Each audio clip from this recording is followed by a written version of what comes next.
வேணும், பிளேட் வேணும், அப்புறமா அப்புறமா ஒன்று டம்ளர் வேணும். இப்போ ஒன்று பாட்டிலில் தண்ணி குடிச்சிக்கோங்க. இப்போ இந்த கேண்டிலை இங்கே வச்சுட்டு இதில் தண்ணி ஊற்றணும்.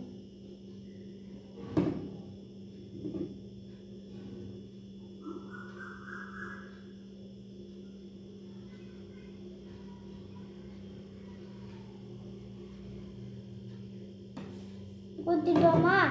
இப்போ இந்த டம்ளர் இருக்குல்ல, இப்படியே இதை மூடணும்.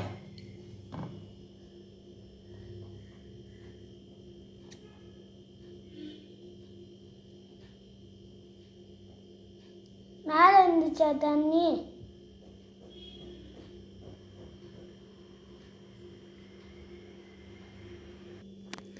இப்போது டம்ளர் எடுத்து நீங்கள் வந்துட்டு மேலே வச்சுட்டீங்க. வச்ச உடனே என்னாச்சு? தண்ணி கீழே இருந்து, ஆமாம், கேண்டில் ஆஃப் ஆயிடுச்சு. தண்ணி கீழே இருந்து கொஞ்சம் மேலே போயிடுச்சு, ஏறிடுச்சு.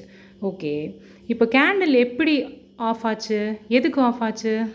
அங்கெல்லாம் உள்ள ஆக்சிஜன் இருக்கும்ல, அதை இழுத்து எரிஞ்சு அப்புறமா அந்த ஆக்சிஜன் காலி ஆயிடும்.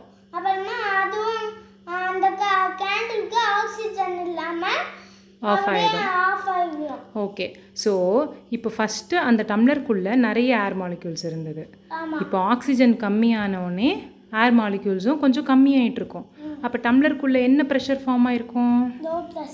சூப்பர். வெளியெல்லாம் என்ன ப்ரெஷரில் இருக்கும்? காற்று எந்த ப்ரெஷர்லேருந்து எங்கே போகும்? அந்த மாதிரி போகும்போது என்ன ஆயிடுச்சு? தண்ணியும் மேலே போயிடுச்சு. சூப்பர்.